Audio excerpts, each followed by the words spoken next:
Hey, Victor. So, we're going to look over your essay today together, and I'm going to offer suggestions for changing things around, or maybe word choice, or punctuation, or grammar.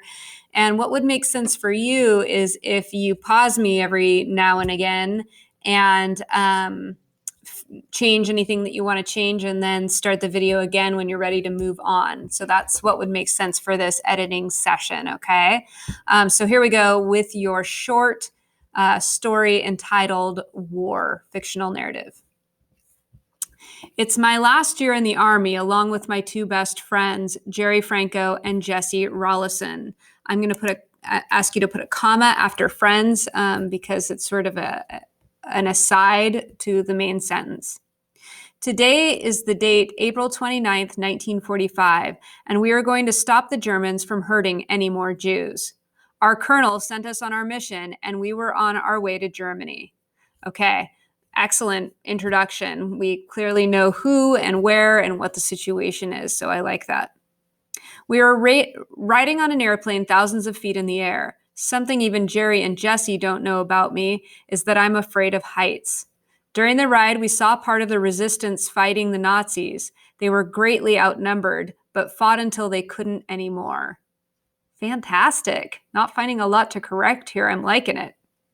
We fly above the concentration camp we are going to try to destroy. Okay, we fly above the concentration camp we are going to try to destroy, and I see something I can't even imagine in my worst nightmares.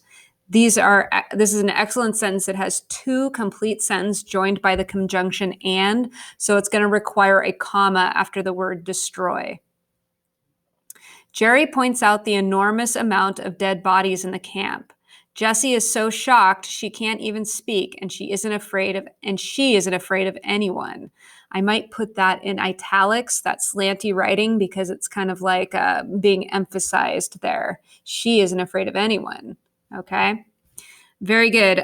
Moving on, we need to indent each paragraph, even if it's dialogue. Okay, so you'll indent even if it's dialogue, so you can use the tab button to do that, okay? And now we're going to have characters speak back and forth too. I can see that that's about to happen.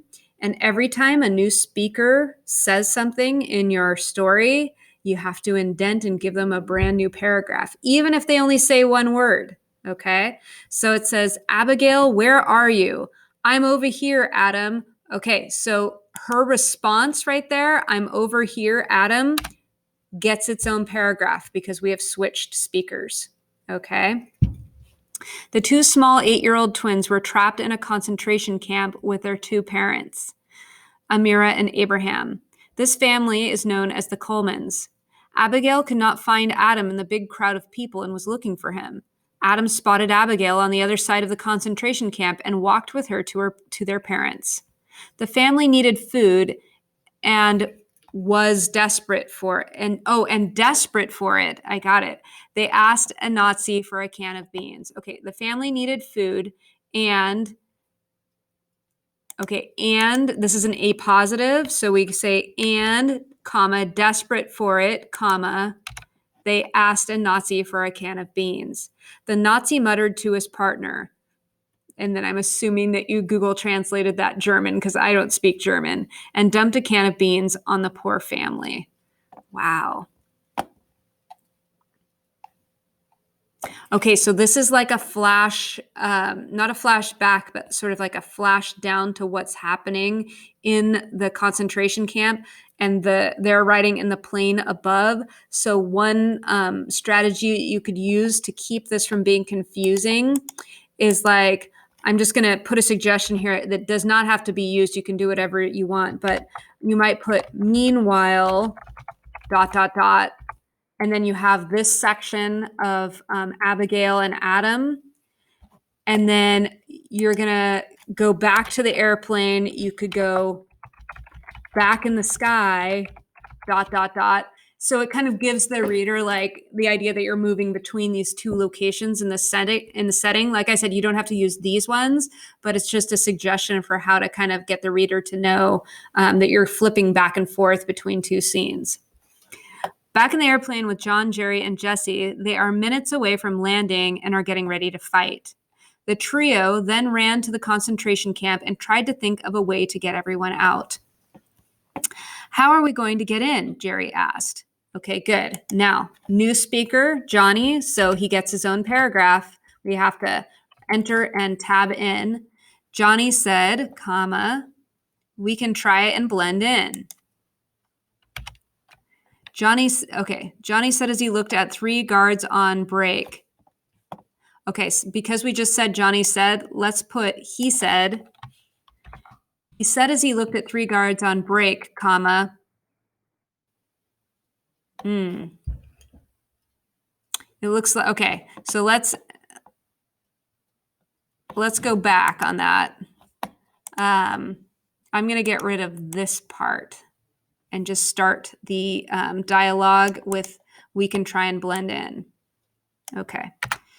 We can try and blend in, comma, Johnny said as he looked at 3 guards on break. New speaker. Oop. New speaker gets his own paragraph. I'll take out the one on the left, comma, said Jesse. And then now we're going to have Jerry speaking again, right? So he has to get his own paragraph as well. I'll get the one in the middle, Jerry said. And make sure that these are commas when the dialogue ends, and then you're going to have a character said. You got to have a comma there, not a period. And finally, we have another speaker. That leaves the one on the right to me, comma, John exclaimed.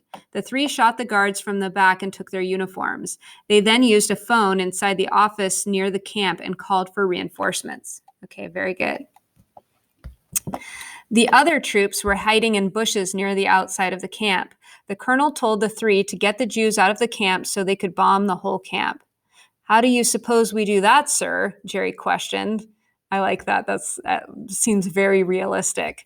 Okay, and then we're going to need to indent again because I'm assuming that the colonel is going to respond, right? So here's a new sentence or a new paragraph for them. If I'm not mistaken, there should be a button in that office that releases the doors to the camp, comma, the colonel responded. There is a button, but if we, okay, so somebody else is now saying this part.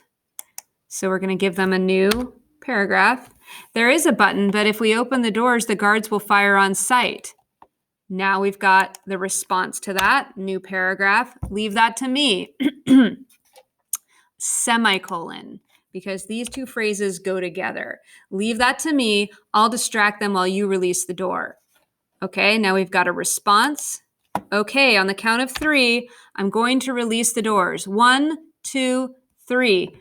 And then we've got the response, fire at will, the colonel screamed. This is fantastic. I love this dialogue. It's absolutely awesome. Just the punctuation is going to help it out a little bit. Okay, let's see what happens next. The Jews inside saw their chance to escape and ran into the forest behind the U.S. Army. Okay, so let's give that a full tab as a indentation, and then we want U.S. Army, the whole thing, to be capitalized. The Colemans ran out of the camp for their lives, not life, and thought they were safe when they realized, and thought they were safe when they realized Adam wasn't there. Okay, let's put, and they thought they were safe. Okay, allow them that moment of feeling safe. Then they realized Adam wasn't there. Okay. Oh, I'm in caps lock somehow. Let's try that again. Then they realized Adam wasn't there. They looked over the hill and saw him about to get shot when John hit the Nazi. Okay, saw him about to get shot, period. Get rid of when. John hit the Nazi in the back of the head and carried Adam over the hill to his family. The family was so shocked, comma, they couldn't talk. All of a sudden, comma, Abigail ran over to John and hugged him and whispered, "Thank you." Ooh, whispered, comma, "Thank you." I love it. John nodded to the family and headed back to help his friends. By then, the army had taken out nearly 3/4 of the Nazis. John saw both of his friends running toward him, and when they got over the hill, okay, John saw both his friends running toward him, period. When they got over the hill, comma,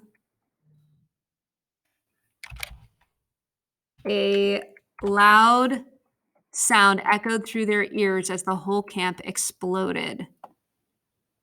I'm going to put a new paragraph up here where it says by then, because it's kind of moving away from that family and back to the soldier characters, okay?